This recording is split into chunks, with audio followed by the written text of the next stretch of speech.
Hey guys, how are you? I'm on fire. Hi, Cyrones.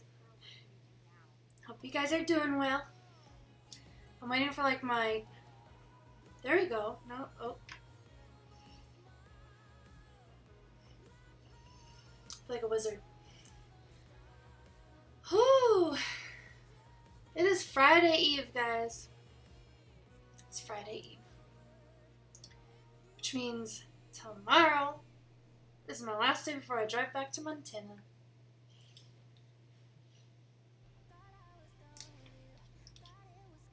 Let's see here.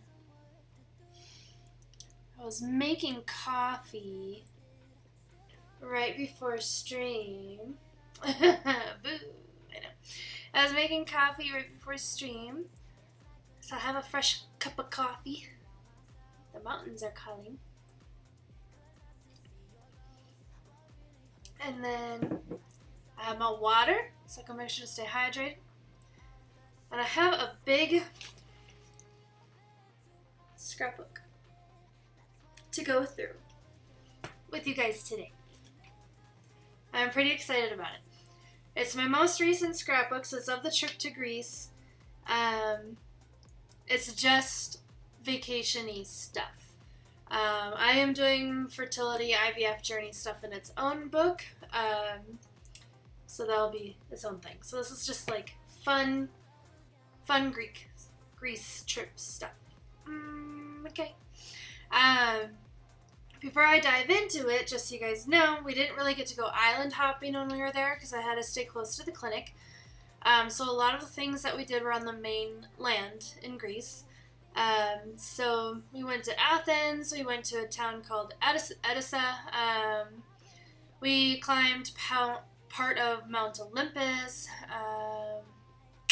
we went to Meteora. Yeah, we went to several things. And that is all in this book. How I present this to you guys is going to be a little bit tricky because the desk space that I have that the camera works with is meant to be, but the book is really big, so I might have to hold the book weird and then flatten it out for the other page. We'll see how it goes. Creative Cats, hi, welcome on in. How are you? It's so nice to see you here. Yeah, so in Goonies chat the other day when I was like, thank you for the thing, it was because you followed me, so thanks. I appreciate it. But I hope you are doing well, cats. Also, the way that I have my tripod sit up to fit my scrapbook, my laptop that I read chat on is way over there. So if you see me looking over here and you're like, what is she looking at? I'm trying to read chat. I'm trying to make sure I don't miss anything, okay? It's fine. Alright. Yeah, so I figured I'd share my scrapbook today of the trip to Greece. And then after that, if there's time, we can color. Yes, we were on the same page. Yay. So let me go to this screen. So see, look how much of, the camera this book takes up. Okay, so normally on trips like this, I would divide a scrapbook. This, look how thick this is. I would divide a book like this into two books. But I liked how this is my first scrapbook that I found that has this open magnet cover. And believe it or not, it does close sometimes if you catch it right.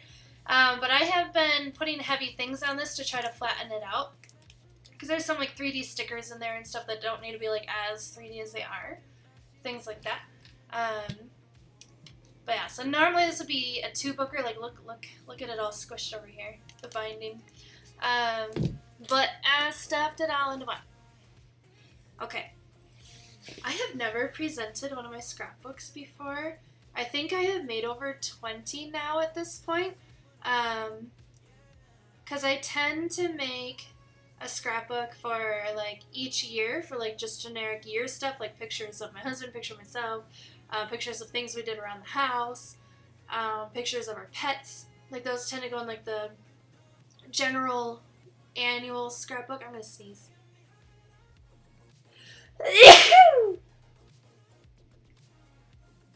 Okay, okay.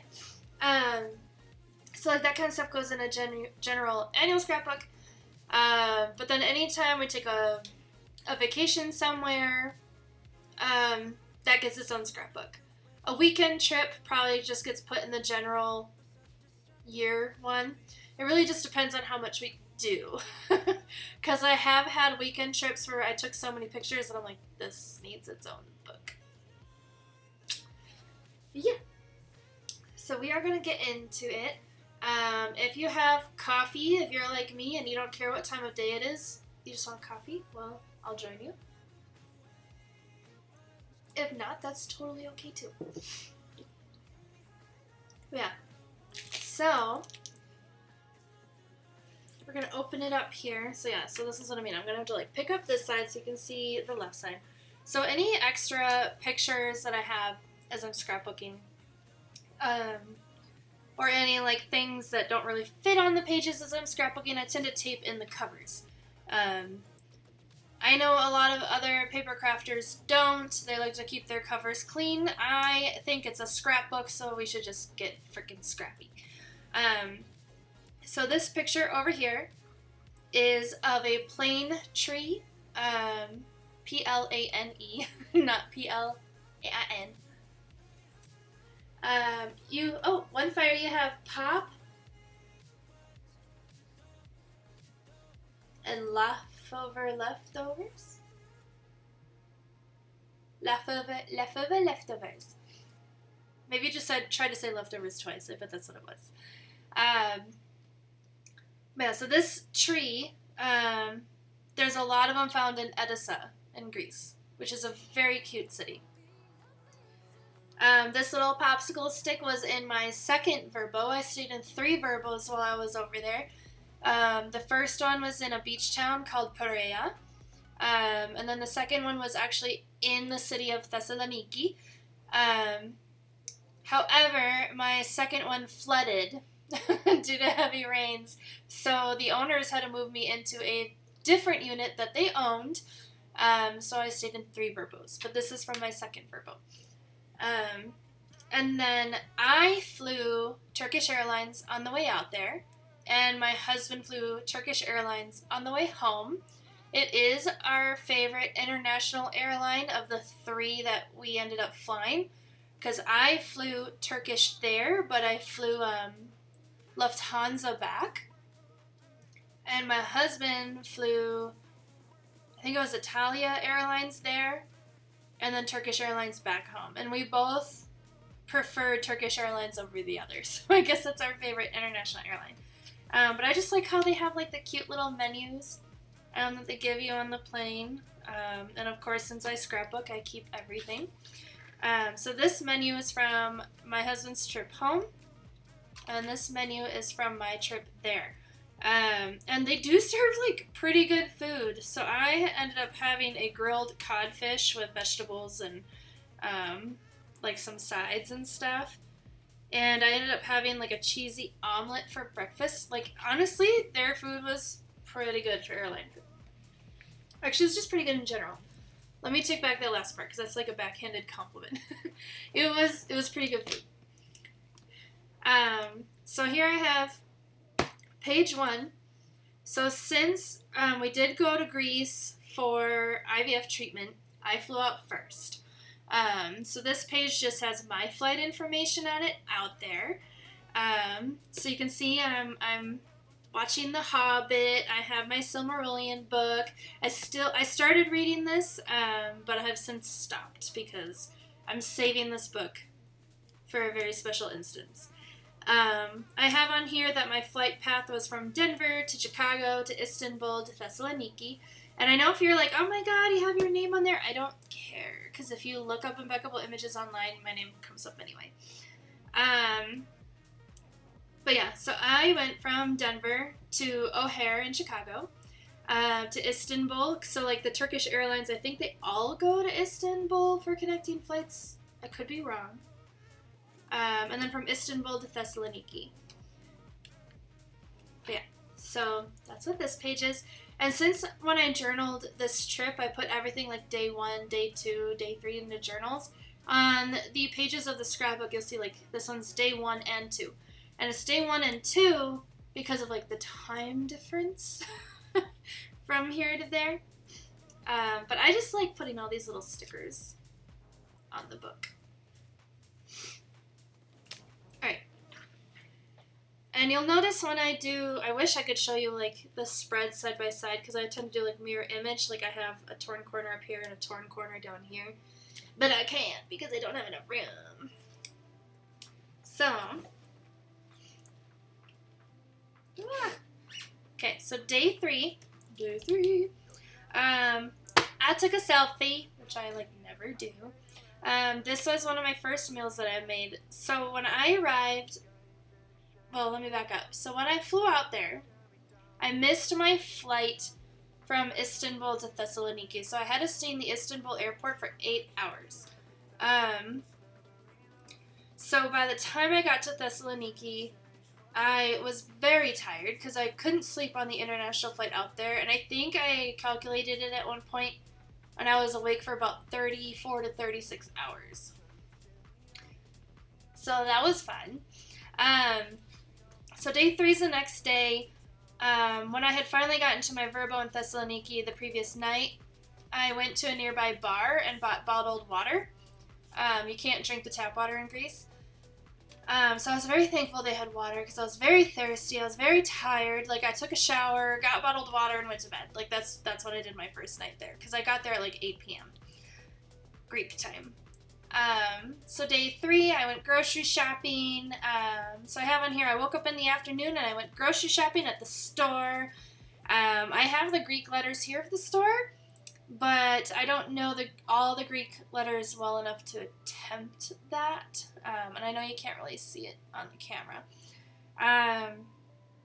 But otherwise, I kind of took it easy that day. I just kind of watched Netflix. But this is my shrimp and feta cheese and mushroom dinner that I had made. It's interesting grocery shopping in another country because I feel like we're very spoiled in the United States. There's a lot of options for us at the grocery store. There wasn't I prefer white pasta sauce. I don't really like red pasta sauce. And they don't really have white pasta sauce, at least in the Greek grocery stores I went to. So I ended up just doing an olive oil and seasonings kind of thing when I made food and tossed it in there. That's kind of what I did. But yeah. And then we have day 4. On this day, I kind of took it easy again. So keep in mind, I was working during this time. I was working every day that my husband wasn't there, besides weekends. Because I didn't want to use PTO when I didn't have to. So I would work. Hi, Toasty. Thank you for the lyric. So I would work from 5 p.m. to 2 a.m. in Greece. So just keep that in mind. That's why I keep sleeping in. That's why, that's why I don't feel like I got a lot done on those days, because I had to be back in front of my computer at 5 p.m. every day in Greece. But I have a picture of a purple rose that I took on a walk in Perea. And then this is a picture of the dock in Perea. And I wish I had a brighter light. But I don't. Oh well. But yeah, this dock, I was really glad I got this picture this day. Because every day after that, it was warm. This first day was cold and drizzly. You can't really tell, but there's raindrops on the petals of this rose. But every day after that, it was warm in Perea. So there were a lot of people on this dock. I found out there's a water taxi that stops at the end of this dock. It has 3 stops. It goes into the city of Thessaloniki, and then it goes to a dock that's further south than Perea. It's a different town, but I don't remember what it's called. And then in Perea itself. yeah, so it does have a purpose besides just recreational stuff. But you would see like teenagers going on there and like acting like they're gonna push each other off and stuff. And honestly, the first day I saw that happen, I was like super worried about the girl that was like being teased or whatever by her two friends. But then my husband and I went swimming when he arrived, and it's so shallow, guys. Like, you can go way out there before the water gets deep. It's kind of crazy. Anyway, okay, here's this page. So, again, it's still just me. I took another walk along the boardwalk in Perea. I met a few stray dogs and cats. There was a lot of strays in Greece. And I named all the ones that were nice to me, which I'll show you pictures of here in a minute. I wonder if I can brighten that up a little bit, but my lamp just like really sucks. It's over here. Anyway, I'll tell you the names of the friendly ones when I get to their pictures. But I just, just kept taking walks and kept taking pictures to occupy my time between waking up and starting work. Because for these first several days, I was waking up at like 1 p.m., 2 p.m., and then having to start work at 5.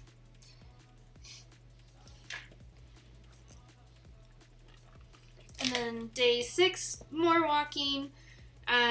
These pictures are actually taken near the IVF clinic. I had taken them, like, I got there pretty early because I have appointment anxiety. So I got there pretty early and, like, walked around the building taking pictures. So, yeah. Alright. Here's one of the friendly strays. So this one I named Thessa, after Thessaloniki. So this is Thessa. I was really feeling down this day when Thessa decided to come up to me on one of my walks. She was super friendly. She actually laid down on her back, for belly rubs and stuff, and I happily obliged. Yeah, I don't know. I just really enjoyed having her company. She followed me around this whole day, day 7 when I was on my walk. She followed me around. She actually brought me, like, one of her doggy friends that she had.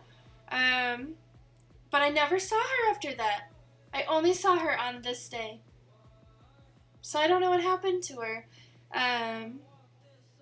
Maybe somebody adopted her. I don't know, because that happens. Like, I've talked to several people there, and if a person likes a dog or a cat that's a stray, they can adopt them. Like, they just, take them off the street, I guess. And then we have some mums down here. So I hope she was adopted. I mean, I went on walks every day. I feel like I would know if something bad happened to her. She was super friendly. So maybe she was owned by somebody and got out. I don't know. Or hopefully somebody just took her home. I know. She's so cute. Okay, and then on this page, so wild poppies grew in Greece, which I thought was kind of cool. And then this cat I named Niki. Do you see a trend here? Thessaloniki. I have Thessa and I have Niki. This is a male cat. He was very much intact. The first day that I saw him, because I actually saw him multiple times. So the first day that I saw him, he was crouched up in the sand of the beach, and every time somebody would walk by him, he'd like stand up like he wanted attention. So I saw this, right, because like I'm walking and there's people in front of me walking by this cat. Like you can see my hands as I'm talking. But these people are walking by this cat, and I see the cat like wanting attention, and there's a bench like right there. So I decided to sit down on the bench, and this cat came up to me and did the whole like purry thing and rubbing against my legs thing. He came up and sat on the bench with me, and I gave him head scratches and all of this stuff, and he was super friendly.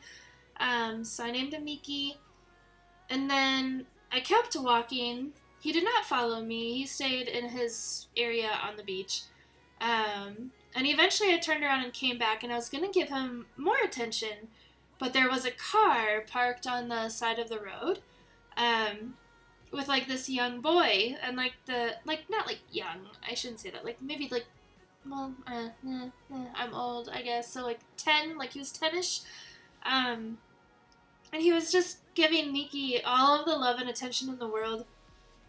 And I noticed for the next several days the same car and the same boy would be petting this cat. And then for a while, Nikki disappeared. And I was like, maybe that boy adopted him. Except towards the end of my trip, I saw Nikki again, and he was no longer intact. So I guess I picked him up as part of a spay and neuter program. I don't know.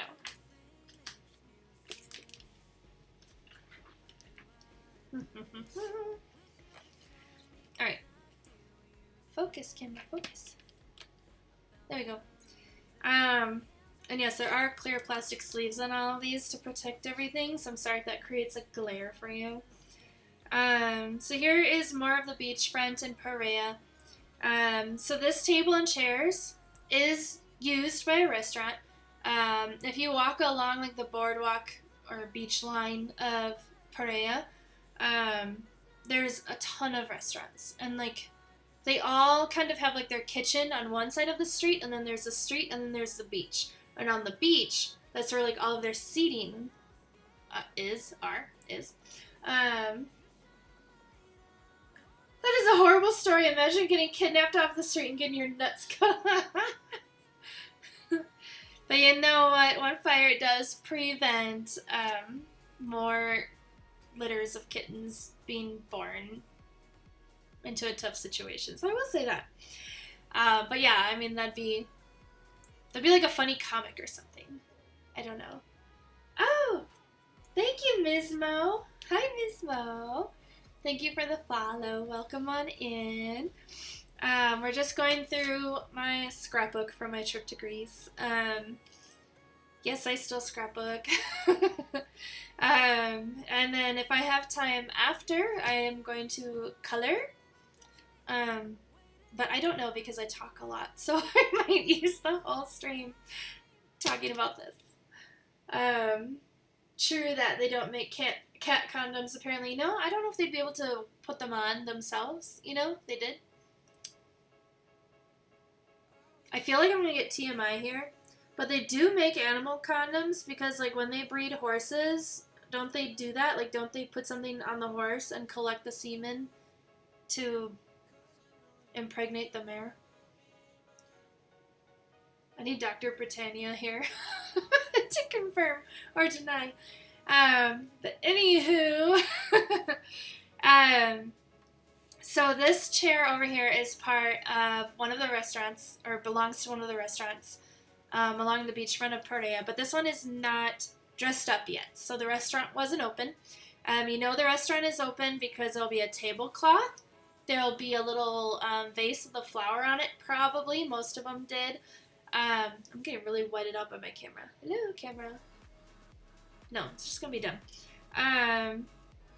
And ashtrays. There's ashtrays on like every table in Greece. Hi Becca, we're watching you while we eat dinner. Good to see you. Love to see the pictures from Greece. Thank you, Ms. Mo. Enjoy your dinner. It's so good to have you here. Mr. Blue Monkey, hi. Hi, how are you? I'm just going through pictures from our trip to Greece in my scrapbook because I still do paper crafting. Sometimes, not everybody, but sometimes, like, people who used to scrapbook, they're like, you know, you can do this all digitally now, and I'm like, yeah, but I still like doing the scrapbook. But yeah, so this table belongs to a restaurant that wasn't open yet. This up here is not related to a restaurant. This is a beachfront area that belongs to what's called a bar there. It's kind of different than, like, if you're in the United States of what you think of a bar here. So a bar there, yes, they sell alcohol, but most people are not drinking alcohol. Most people are drinking coffee. They don't really serve food, but what happens is these bars own these pieces of the beach. A lot of them are just like beach chairs with little tables, but obviously this one's fancy. It's got a whole deck and like the chairs and tables. So if you want to enjoy this particular part of the beach and relax in these chairs, it's not free. It's like $10 or €10 a person. It's not that expensive. And then you have to buy something from the bar too. So like typically when my husband and I would go to one of these, because we went to a few, we'd pay for the seats and then we'd each get a coffee. But yeah, to me it was worth it, because like the servers are also always walking around kind of watching your stuff too, which is nice. But yeah, I just think it's cute. Digital isn't as fun. I know. That's what I think. Mismo and I are having BLTs. Nice. And a quick stream. I haven't had a BLT in forever. Alright. And I'm sorry, it's a little dark. I have a lamp on and stuff, but like even my ceiling light is on, but it's just dark in this room. I need to get like a table lamp. But on this page we have more pictures from my walks around Perea. So we're now on day 11. So this building with this blue shuttered window is across the street from the beachfront. It's on a side street. And then this blue door, well, you can't really tell it's blue on the camera, but it's blue, I promise. This blue door and this wooden gate with all of this overgrowth are a block away from the beachfront waterfront. So just like instead of walking along the water, one street up. This fence is actually a vacant property. The building no longer exists there, and obviously it's overgrown, but it's for sale if you would like it. Or at least it was when I was there. There was several vacant lots when I was there, actually. But it's very expensive to buy in Perea Island. Gorgeous pictures. We love the animals. Thank you. And then we'll go to this one, and you'll see more kitty cats. There's a lot of stray cats in Greece. But I will say, so at one point I was eating dinner at a restaurant by myself. And there was a stray dog that was clearly hurting, like its back paw, like it was not putting weight on one of its back paws. And I asked the waiter, like, is that dog okay? Like, what do we do about this? Like, where's a vet? I'll take the dog to a vet. Like, what do I do? And he's like, oh, we actually all wrapped up or fixed the dog's foot yesterday. He's going to limp for about a week, but then he'll be fine. He had something stuck in his paw, and we removed it. And he's like, so no worries. We took care of it. And I was like, oh, that's nice. And he's like, yeah. He's like, it's very sweet. A lot of Americans worry about the strays. He's like, but what you guys need to know is they belong to no one, but they belong to all of us. And I thought that was really pretty. That calico looks like your cat. It looks like your cat. That's awesome. I actually did name her as well. So my husband and I have a local coffee shop in Colorado that we love. So like anytime we travel, we try to find a coffee shop that can like live up to that expectation, which is a lot to ask. Alexandros is probably the closest that I could get in Greece. It was, I mean, like, the coffee in Greece is not as, like, I guess, like, fun. I don't know how to word it, like, compared to America. You get coffee, okay? You get coffee, and you either, like, you can get it as a latte, you can get it, whatever. So I would get a latte. You get plain milk, double espresso, and And then on top of the milk, you could either get cinnamon or chocolate. And I got cinnamon because I was like, cinnamon? Because like I had never tried putting cinnamon on coffee in the United States. But everybody puts cinnamon on coffee in Greece. It's a very common thing. So I tried it. It's good.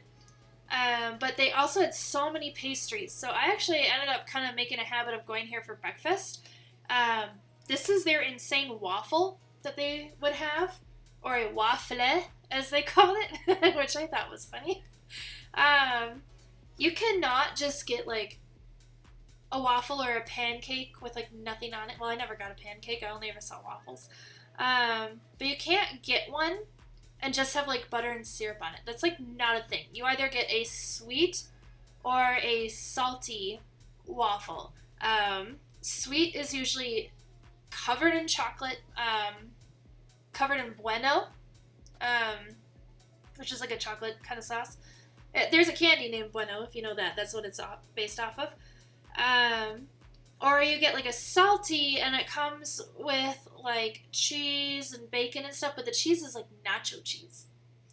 And then this cat, this pretty kitty right here, she was probably the friendliest cat that I came across in Greece, and I named her Rhea after Poteria. Almost every time I was at Alexandros, she would come up to me and get pets and head scratches and stuff. So over here I have another picture of her getting head scratches. So this is Rhea as well. She never climbed into my lap, which is fine. She would only come up like next to the chair. Sometimes she would sit in the chair next to me, which I thought was funny. If you follow me on TikTok, I think I have a video of her on the seat while my husband and I are eating at Alexandros. Pretty baby. I know, she's like, seriously, if I was going to adopt a cat in Greece and bring them home, it would have been Rhea. This is the apple pie that I had at Alexandros. I have never, I mean, not that I'm like a pie expert, but I have never seen a pie top like this. Typically I see like the Dutch apple pie, which is like the crumble top, or it's just pie crust across the top of an apple pie. These are very thinly sliced apples, like scalloped, thinly sliced apples, like arranged in like a floral, I don't know what you would call it, around the pie. So like when you had a whole pie and you were looking at it from the top, it kind of looked like a big flower. It was really pretty. So now we're on day 13 for that one. There hasn't been a lot going on so far, okay? Like it's been me going on walks in Paria, going to clinic appointments, things like that. Until my husband arrived. So I was there for about 2 weeks before he arrived, right? Because now it's day 14 when he arrived. So he technically left home on my day 13 and got there on day 14. So here's a picture from the airplane window. We think this was somewhere around maybe Norway or the Scandinavian area. And then just clouds over there. Like a tart? I don't know, Mr. Blue Monkey. I don't know. I honestly have no idea. I don't know if I've ever had like a tart and known it was like a tart. Now that I'm thinking about it. You can tell I was very happy that my husband arrived. I was very lonely. Okay, so here at home, I mean, we're kind of living in 2 places right now, so it's a bit tough. But normally, in our house, we have 3 dogs, 2 bunnies, a cat, and then us. Okay, so we have a full house, full of love. It's not quiet, you know, typically. It's just, you know, there's a lot of living beings in my house, typically, at a time. And then I go to Greece, and I'm just by myself for those first 2 weeks.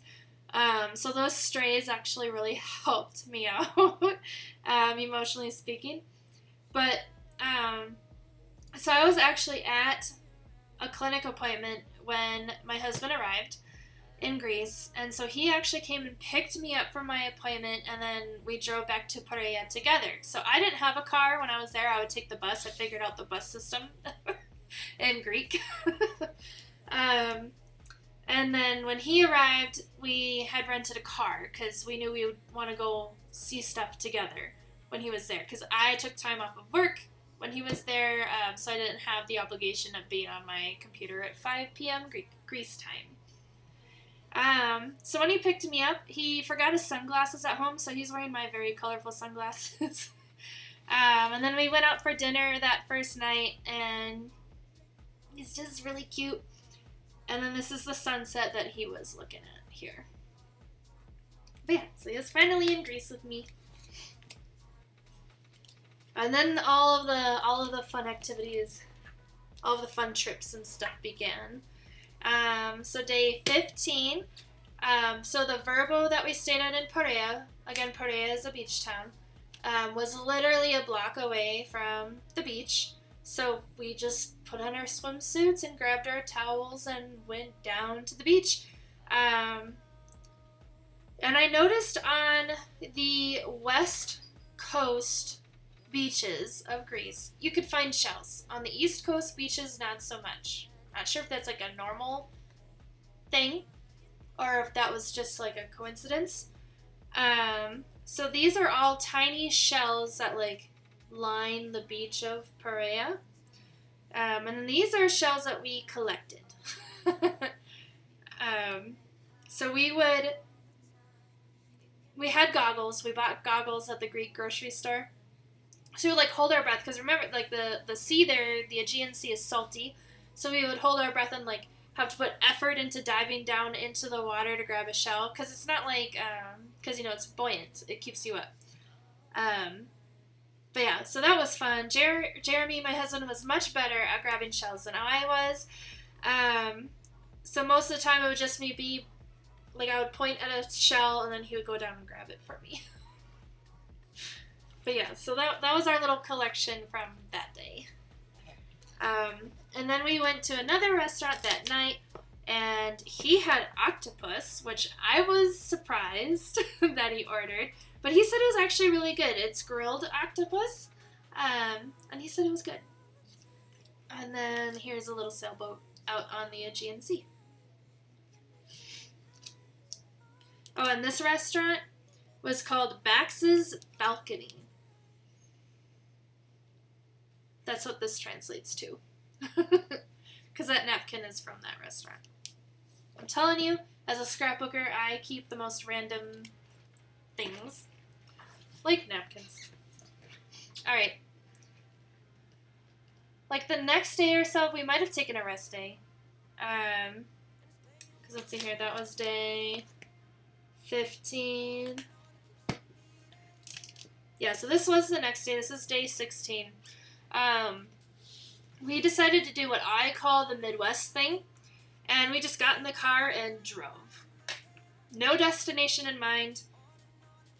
We just drove. We knew the city was one direction, Thessaloniki, so we drove the other way. But other than that, no goal in mind. Just drove. We ended up finding a lot of little towns. We found vineyards. We found olive tree orchards. Like, we found so many things. We found ourselves in this beach town, though, and there was all of these geese that were nesting at this one beach area. So she is nesting here. There were 2 white geese that were defending her, and anytime we drove by, we drove by a couple of times because like we found a lot of dead end streets and had to turn around because the dead end streets are not quite so well labeled there as they are in the United States, so you don't know they're dead end until you get to the dead end. But every time we drove by her, the 2 white geese would like turn their beaks up and run at the car, and I'm just like, please don't hit the geese. My husband was driving, and then we would find ourselves like on these really narrow gravel back roads. So at one point I got out to take a picture because I liked all the growth in the middle.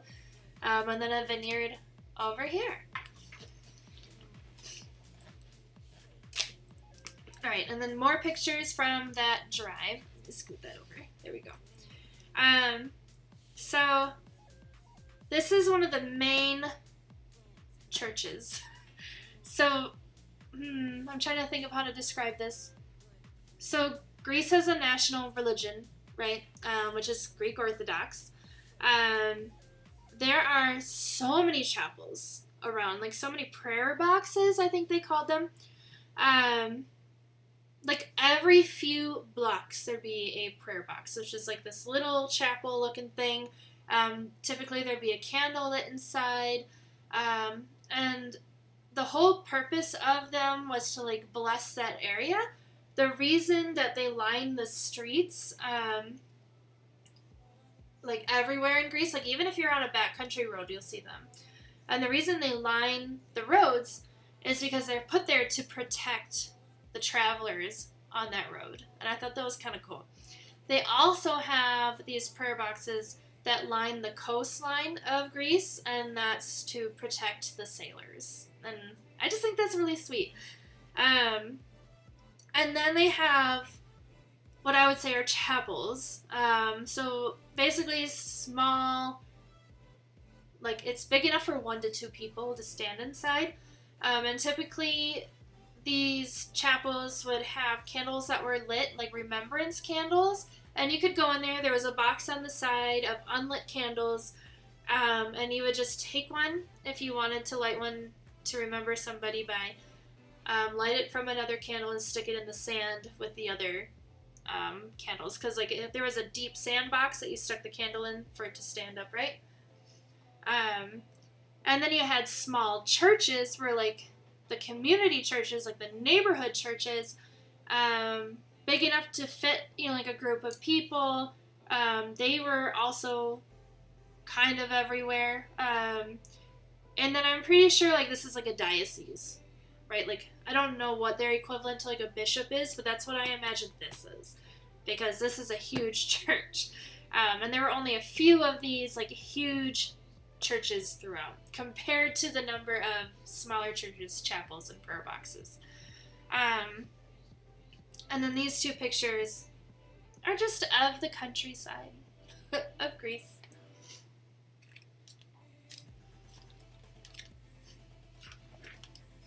Okay, and then over here, so day 17, we decided to go to the White Tower of Thessaloniki, which used to be part of a much bigger fort, but now just the White Tower stands, and pieces of the wall of the fort still stand here and there throughout the city. But we got distracted by these tour boats. So we went on one of those first. It was free to go on the boat, but of course they're like, you need to order a drink in order to go on the boat. So we ordered coffees. Yeah, so this is us on the boat. So those are my colorful sunglasses that my husband was wearing in the other picture. And then these are like, I think they were like €1.50, these sunglasses that we found for him. Which ended up breaking at some point, of course, right, because they were super cheap. But they did last him almost the entire trip. So this is us sitting on the boat. The boat was kind of pirate-looking on the outside. But honestly, it was just a bunch of stools on a deck that you sat on. And it wasn't even like you sat there and somebody on a microphone was telling you things to look for. You literally just departed from where the White Tower is in Thessaloniki, and you kind of did a loop around the bay, and then you went back. It was maybe 30 minutes tops. And that was it. And then over here, another stray kitty sleeping by a tree. We walked by this huge, like, stadium. It was completely closed off. It clearly hasn't been used in a long time. Graffiti all over it. But what I loved was on this one wall, all of these plants are growing over the graffiti, and I'm like, nature's taking back over. So I just thought that was kind of cool, so I took a picture of it. This picture of this palm tree. Let's see if I can get the camera to focus. Focus down here, camera. There you go. Of this like stubby, short palm tree. My husband took this because he thought the tree was funny, which I think is cute. He, you know, typically when you think of palm trees, you think of the tall ones, and so he just thought it was funny. Camera. These bracelets, if you have traveled internationally, you might have heard the story of people giving you bracelets. If you have not, I'm going to educate you right now. I knew about this, but my dear husband did not. So you'll be in like a popular touristy area, and somebody will have these bracelets, and they'll kind of come up to you and grab your hand and start putting one on you as they talk to you. So I'm walking, and this guy, you know, says hello to me, and I just ignore him and I keep walking. But does my husband? No. He stops and says hello to the guy, and I'm like, oh my god, which one of us was raised in the city again? Which one? And so he stops and talks to this person. And of course the person grabs his hand and starts putting the bracelet on him and all of this stuff. So then I go over there and I'm like, okay, so, you know, they're talking to each other, and he goes, oh, this is your wife. She's the most beautiful woman in the world. And I'm like, yeah, you say that to every single woman you talk to. Like I'm just not, like, in the mood for the BS, right? And Jeremy is like, you should get a bracelet. And I'm like, why, my dear husband? Why? So I let him put a bracelet on me. And of course, he is like, oh, I've given you these bracelets. Do you have something for me in exchange? They want money. Okay, that's what they want. He's like, oh yeah, a Canadian couple gave me 100 euros. And I'm thinking, bullshit. You know, and then he's like, you know, even a few coins would be okay. I gave him 20 cents. That's what I gave him. I told him that's all that I had. I'm like, I don't carry cash. Sorry, this is all that I have. You know, I opened my little wallet up, like, facing me so no one else could see, and I grabbed, like, the 2 coins. I'm like, here, these are the only coins that I have in here, and it was 20 cents, so. Didn't get totally ripped off because of it, but just be aware, there are people out there in touristy areas that try to get money from you by doing silly things like that. So that's my education for you. Alright, and then we finally went into the White Tower. So they made it so there's like a ramp that you walk up for the entire White Tower until you get to the top. You can tell like where there might have originally used to be platforms.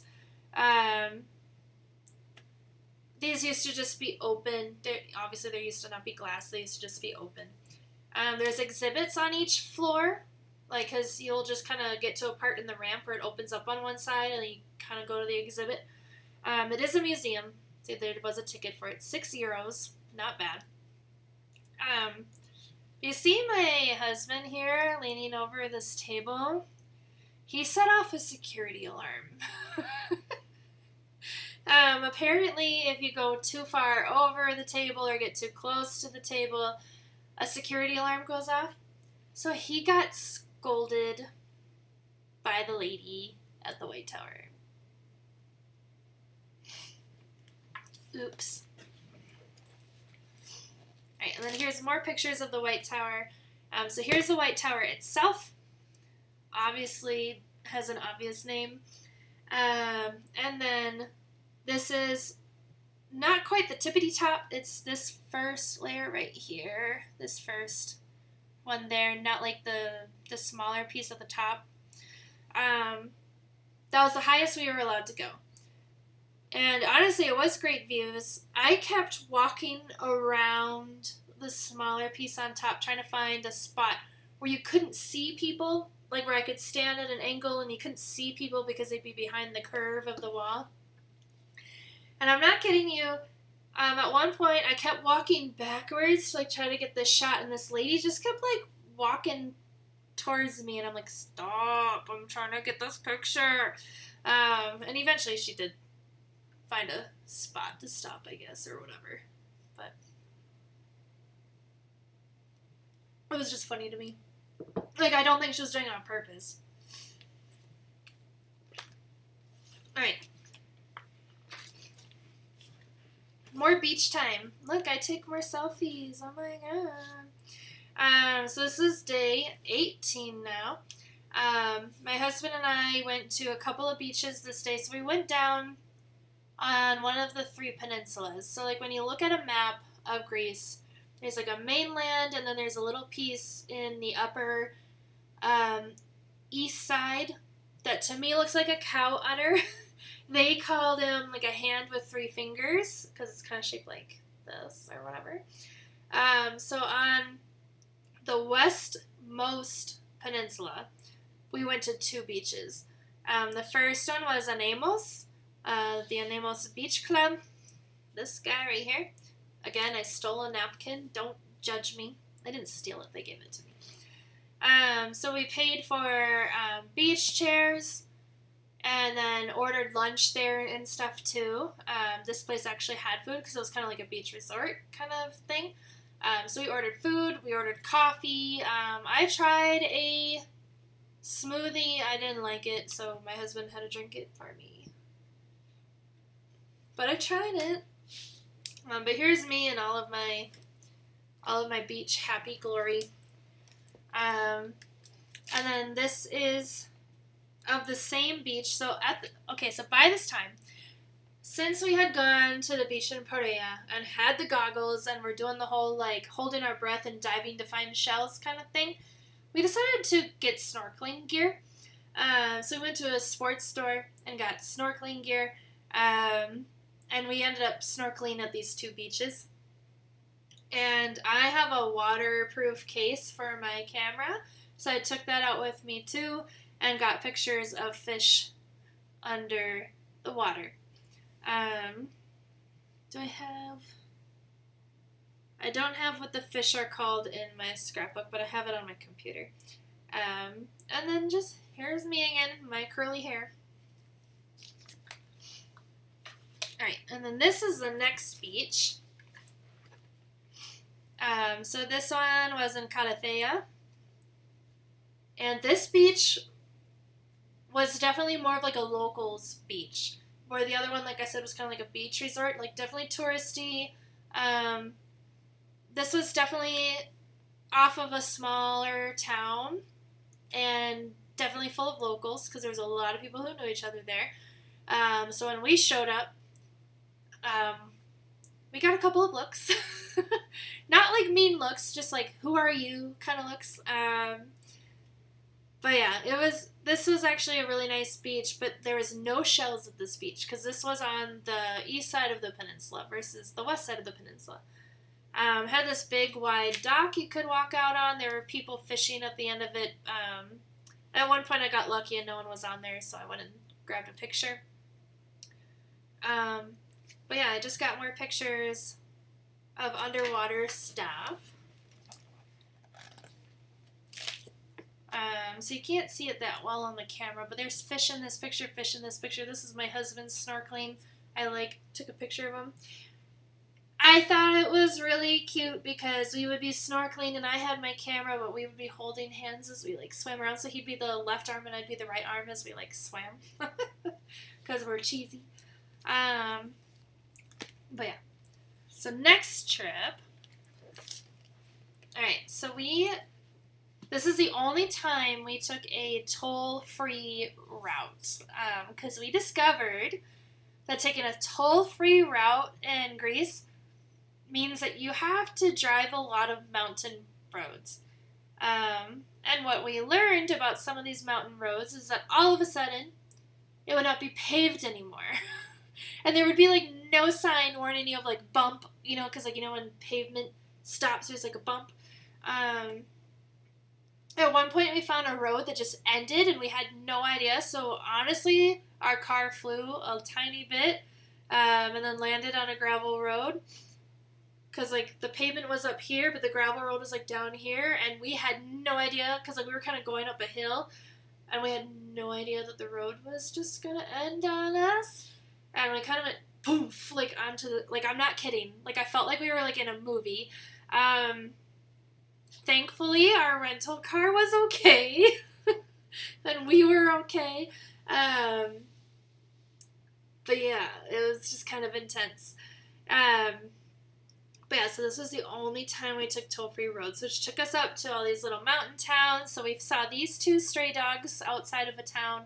We had actually stopped because there was a like a lookout area where you could, like, you know, because we're driving up a mountain, where you could look down the side of the mountain and see everything that's down, you know, at sea level, whatever.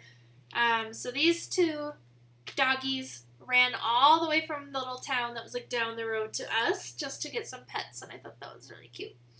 And then it's hard to see. I wonder if I can lift this up. There's a cat on those stairs. It's like these stairs. This is a completely different town than these dogs. It's another mountain town. And I just look up the stairs, and there's just this cat. And I'm like, is this cat guarding this town? Is that what this cat does? Maybe. Maybe. But we were on our way to Meteora, or Meteora.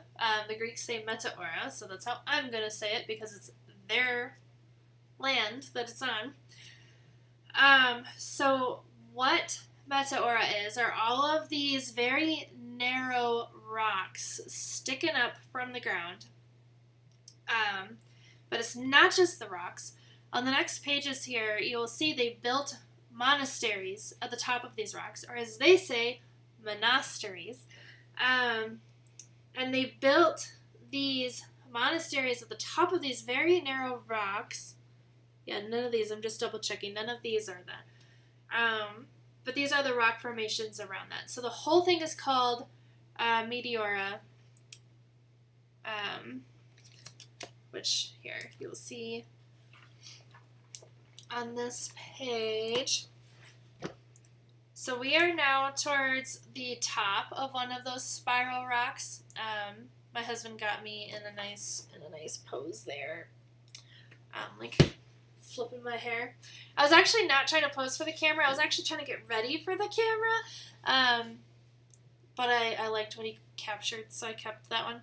And then here's him standing in front of the same building. Meteora or Meteora means suspended in air, by the way, because that's how they appear. And then over here, this is the biggest monastery. And you can see like the rock spiral here that it's built on top of. And then my husband over here is looking at a different monastery building that's on a different rock. I think there was 6 monasteries that are still active. Alright, so this one you can kind of see it a little better. If I can get the camera to focus down here. So you see a rock, a rock, a rock, and on top of this middle one is the monastery built there.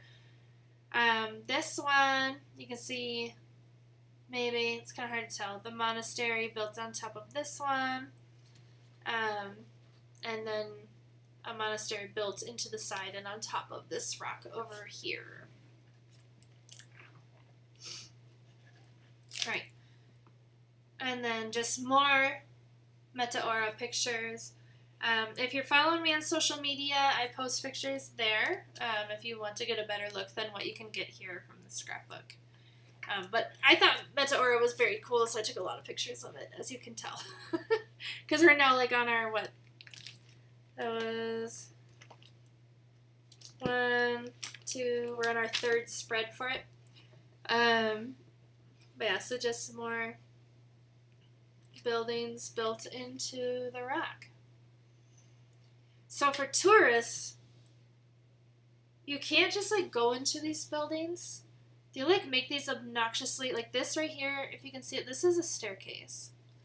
Okay, and this is not the whole thing. It goes all the way down to like imagine this picture keeps going, it goes all the way down to like here, and then back up onto the rock that I'm standing on to get this picture. So it's a lot of stairs to climb to get into a monastery. And I'm like, do they really make these monks and these nuns? Because there was is it just called a nunnery? I don't know. But do they really make them walk up all these stairs? The answer is no. They have a driveway. They have like a driveway that they can drive up to the building with, but they just don't let tourists access that. For good reason. I'm sure it's a security measure.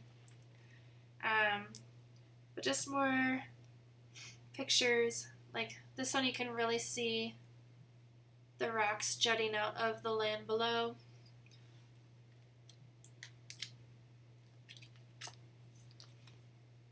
Alright, and then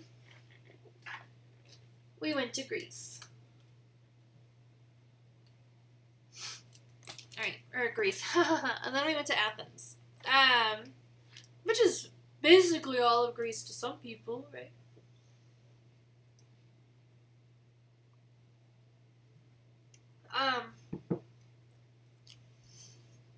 Athens was very exhausting for me.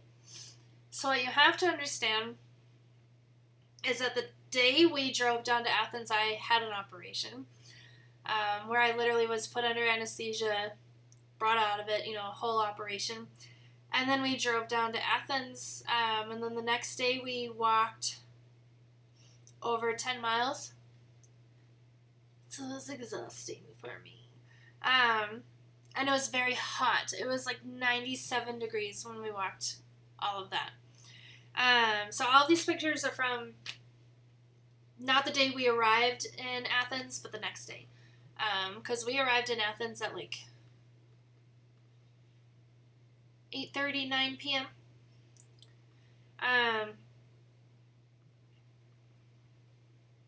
But yeah.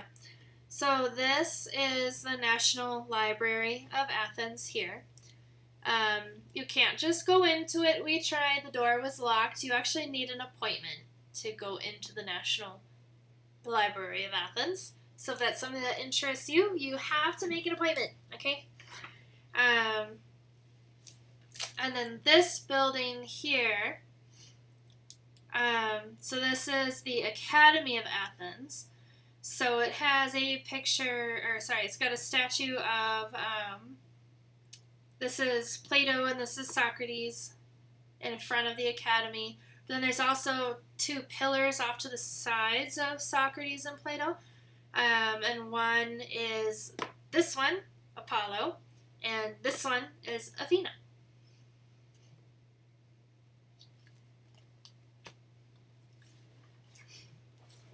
These pictures on the left, I did not know this was a thing in Athens. Like, I didn't know this was something we were going to come across. If you've ever had the privilege of going to Arlington Cemetery in the United States, we have a Tomb of the Unknown Soldier. And I'm going to cry, because I cry at everything. Oh my god, don't cry. So we have a Tomb of the Unknown Soldier, and it's a beautiful ceremony. Like, there's like a seating area for civilians to sit in. It's a very prestigious position to be chosen to be one of the soldiers to protect the Tomb of the Unknown Soldier, and they're very strict on their routine. Like, they take so many steps out, they come back and meet in the middle. They do this no matter what the weather is like. They had a similar thing in Athens. So this is a monument to the unknown soldiers, what they call it. It is not, what I thought was interesting is our Tomb of the Unknown Soldier is in like the back of Arlington Cemetery where it's very quiet. So obviously when you're there witnessing it, you're quiet in respect to the tomb.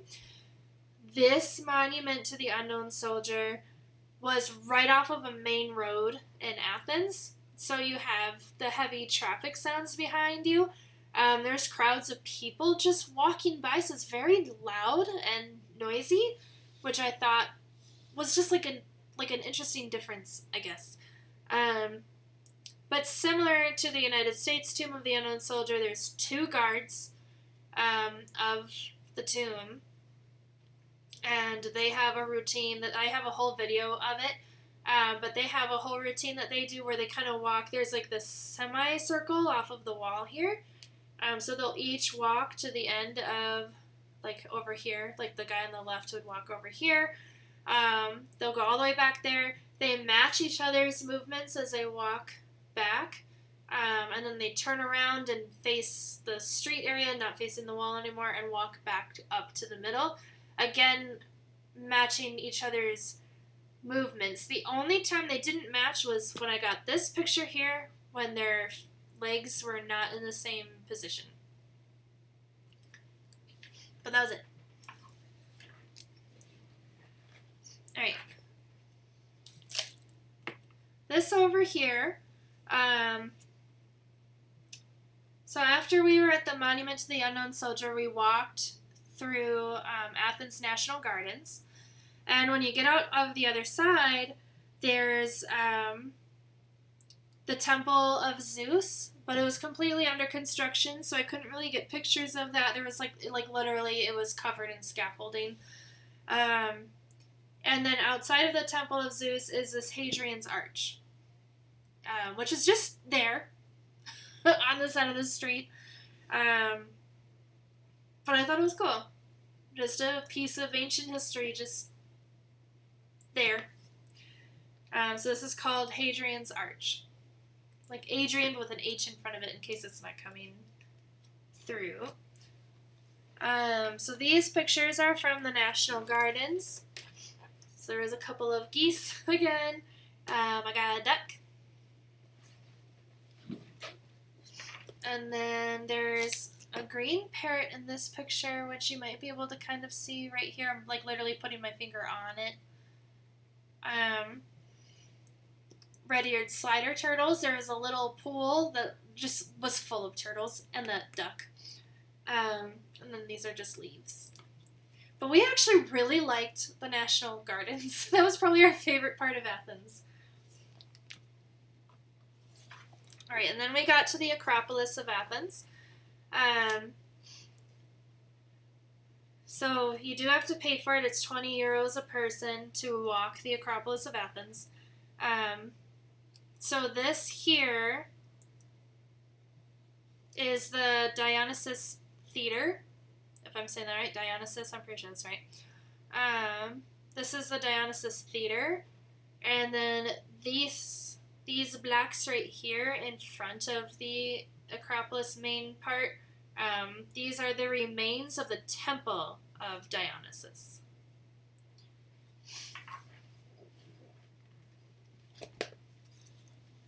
Right, and then I don't have a temple. This one is. I'm looking at my page.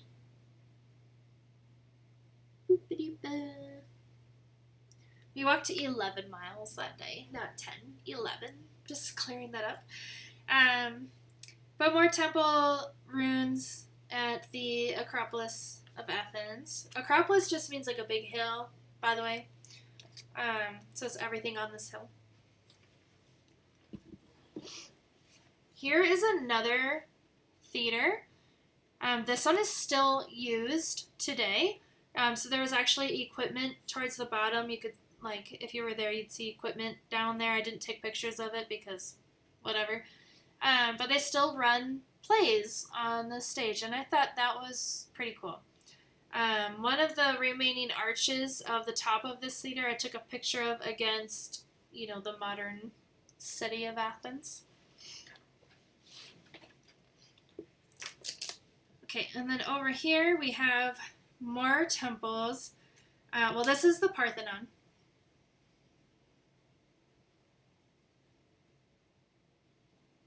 I think. I always get the Parthenon confused with the one in the P word building in Rome, so I'm double checking myself. Yeah, Parthenon. Parthenon is correct. So that's what this is. These two pillars and this building are the same building. This is not, see there's these statues of these women here. This is not the statue or the temple to Aphrodite. It is not the temple to Athena, which I thought was really funny because there was a lady there who was clearly dressed up as Aphrodite. She had a white toga on and like the golden leaf crown and stuff, and was standing in front of these pillars posing for pictures that her boyfriend was taking. But it was kind of cringy, okay, I'm not gonna lie. So she's standing there like literally like posing, and he's taking pictures, and then she'd go up to him and you could just see her like shaking her head, you know, at the pictures and like deleting them off of the phone. And then he would take more pictures of her, you know, like clearly like for social media. And then like it was just kind of funny. Eventually he got to be part of the pictures, but I was just like, oof. But her whole outfit was like a Halloween costume, right? Like the white toga, the gold leaves. But on her feet, she was not wearing sandals, you know, like you would think one would be. She was wearing like, you know, like those Adidas sandals, like the one strap that goes across your foot, but furry. That's what she was wearing. And then I was just trying to find the name of this temple here. And it looks like it's just called a Pandroseon. That's what I am getting off of Google here. But yeah. Alright. After our long day in Athens, so there's like one zoo in Greece. Okay. And it is the Attica Zoological Park. Attica used to be a region of Athens. It might still be, but now it's kind of like its own area as well.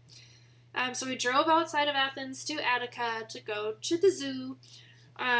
So the Attica Zoological Park used to just be a bird sanctuary. So they have a lot of birds compared to other animals that they have. So yeah, lots of birds. So these guys here are yellow-collared lovebirds. And of course they're lovebirds because look at them. This guy here is a blue-winged kookaburra. I have heard of kookaburras before. I don't think I've ever seen one, but I've heard of them. Okay? Like before I saw this guy.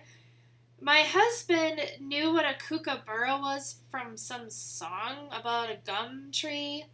I had never heard of this song, but he started singing it to me at the zoo when we came across this kookaburra. But I, before that, had never heard of this kookaburra gum tree song. Apparently I grew up under a rock. I don't know. And then down here we have a spotted eagle owl. You love that song, One Fire? I don't know it. I don't know it. Alright, and then on this side, we have a greater rhea, which I believe is just a type of ostrich, and then a white stork. So I took this as a positive sign when I saw the white stork. At this time, with the IVF treatment, we knew we had 9 eggs, and 6 of them had made it to day 3 blastocyst stage, and there were 6 white storks, and I thought that was a good sign at the time. I know, I'm sorry, One Fire, I don't know it. Alright, more pictures here. So sometimes when I have interactive stuff in scrapbooks, I tape it to the outside of the page, which is what I did here. So you can open this up and view a map of the zoo. But we have a Grant zebra, a clouded leopard, and a giraffe. And then over here, here's my husband. So you could walk in an area where the meerkats just were. So if you ever been to Cheyenne Mountain Zoo, you can do that with like the wallabies and the penguins now. So instead of wallabies and penguins, they had like a meerkat walk-through area. You're not supposed to touch the meerkats, but guess what? There were so many people touching them. We didn't because we're good noodles. But you can see my husband standing here with a meerkat up on a platform above his head.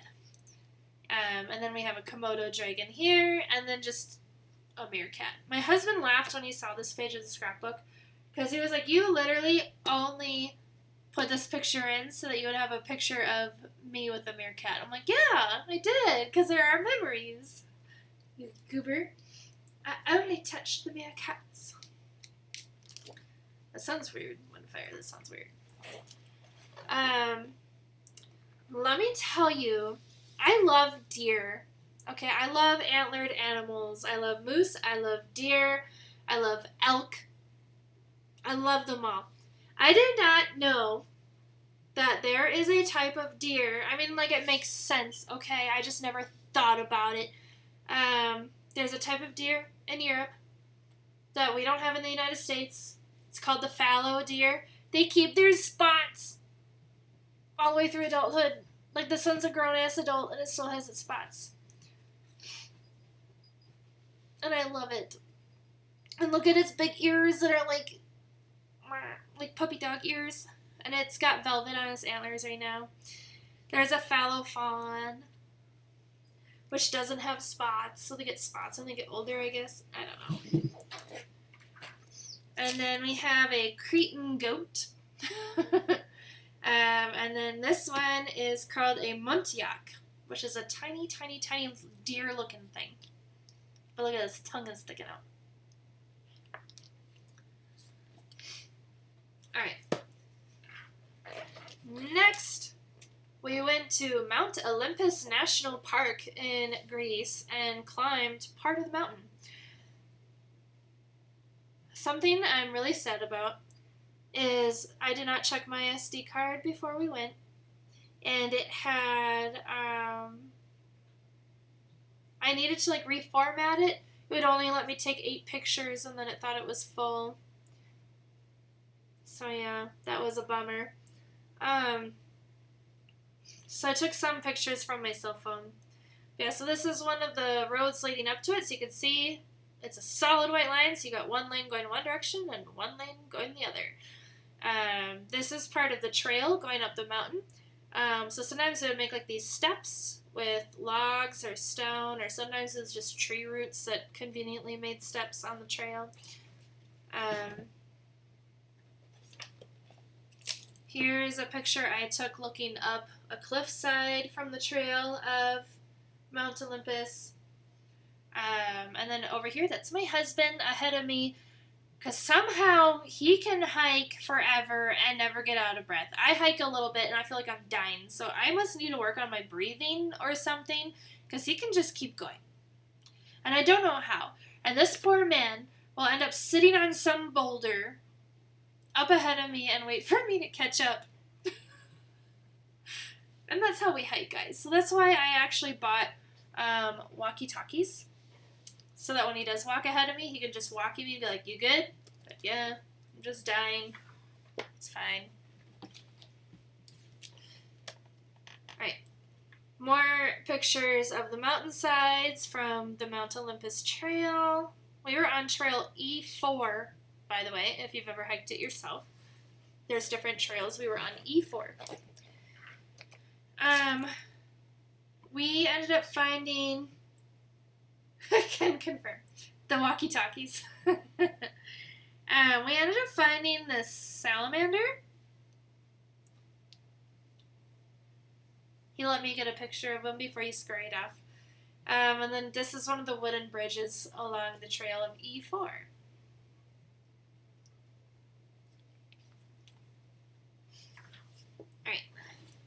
This next area, this is probably our favorite town that we went to in Greece.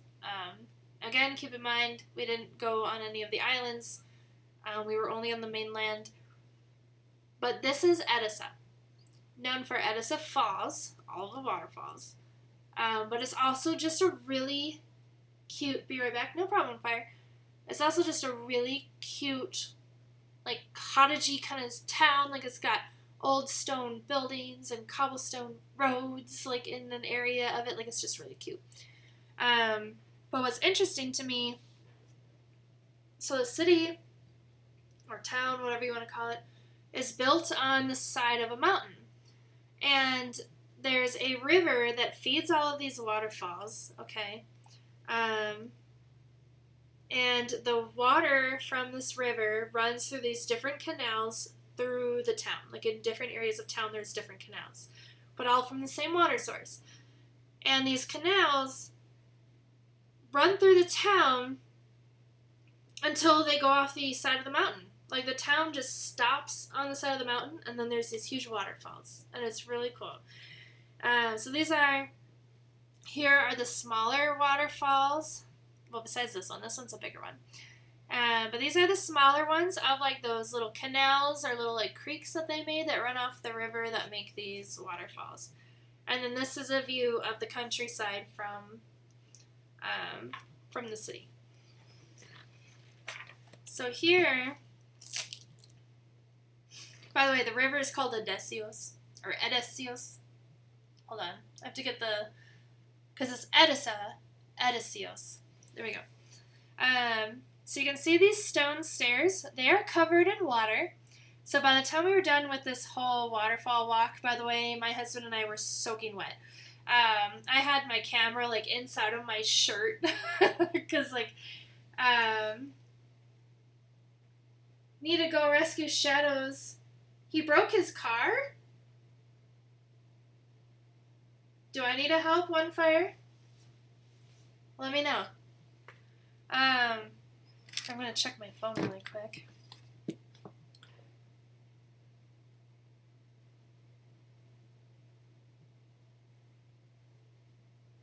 Broke his car.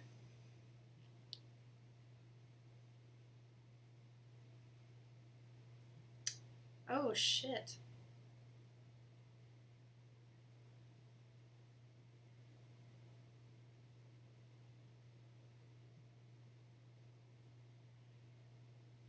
Hold on.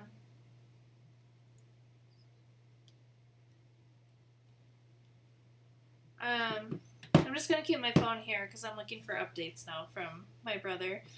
But these stairs were covered in water, so they were slippery. And then here's one of the waterfalls. This is from behind one of the waterfalls. And then there's another waterfall. Dang, I hope he's okay.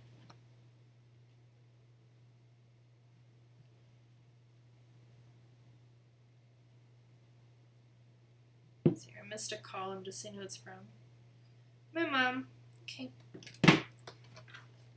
Call her back here in a little bit. But here you can see what I mean when I talk about how the town is super cute.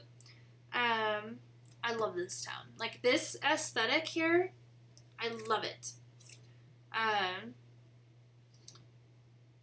But yeah, just like these old stone buildings, the stone walkways, and then, like, you can see, like, an old, like, I'm guessing this is part of, like, a small windmill kind of thing.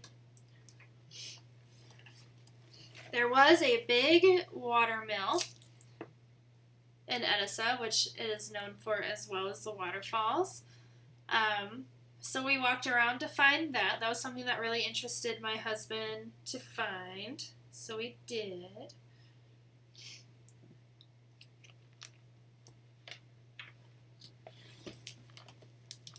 And then so this is after we moved to the second Verbo. So we're no longer in Perea, the beach town. We're now in the city. We decided to walk around the city, and we went down to the pier. So I took a picture of the White Tower from the pier. And then this is a historical building on the pier. So something I thought that was cool that Thessaloniki did, sorry, it's the Pier of Thessaloniki, was all these old, what used to be like warehouse buildings, are now museums. But they're not like museums of like, this is what this warehouse used to do. They're art museums. So I actually went to a photography museum in Greece. And it was all in English and Greek. Like there was English and Greek in the museum. And then the last thing my husband and I did together was go to the Acropolis of Thessaloniki. So the Acropolis of Athens is obviously very famous with the Parthenon and everything. But if you travel to Greece, you can also go to the Acropolis of Thessaloniki, and we highly recommend it. It was actually really cool to see. So here I am inside of a quarantine cell that they used to use back in the day. As far as I know, they didn't use it with COVID. Here is the gate, like the inner gate to the Acropolis, with my husband standing in that picture. And then here we're up on one of the higher walls, and I took a picture of the overall Acropolis, and this is the entry door to that quarantine area.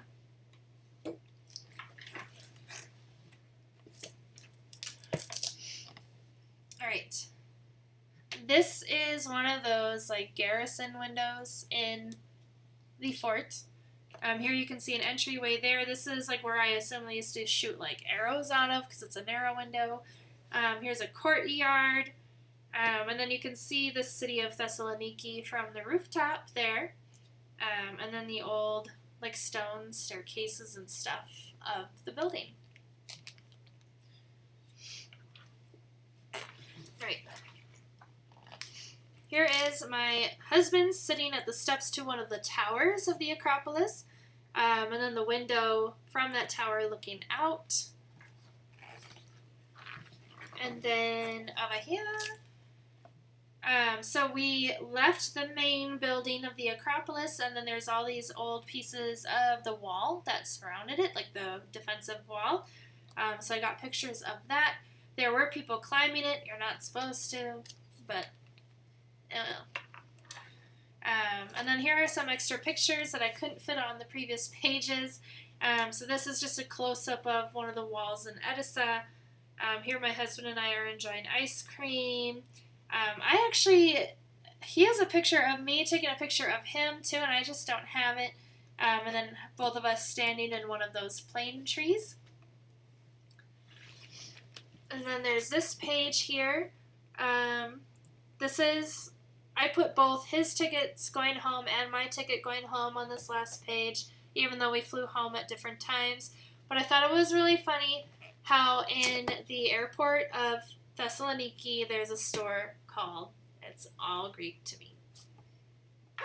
But yeah, so that is my obnoxiously large scrapbook for my trip to Greece. That doesn't want to close right now.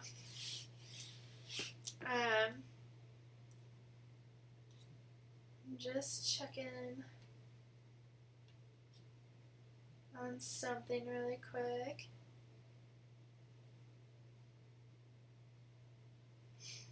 Alright. You know, I was going to potentially color after, but I'm honestly worried about my brother, because I guess he was in a car accident. So I am going to read out. That's what we're going to do. So let me go to the screen here. Hey guys. Oops. Sorry. There we go. Must have hit something on my keyboard. We are going to read out. I believe Bun Bun Beck is streaming right now, and she is streaming Breath of the Wild. So we're going to go read her.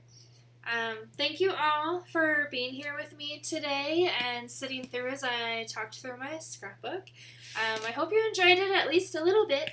I will not be streaming this Saturday because I am driving back up to Montana on Saturday. So won't be driving up then. Oh, thank you, Ms. Mo. He says he's fine, but, you know, like, now I just can't, like, focus.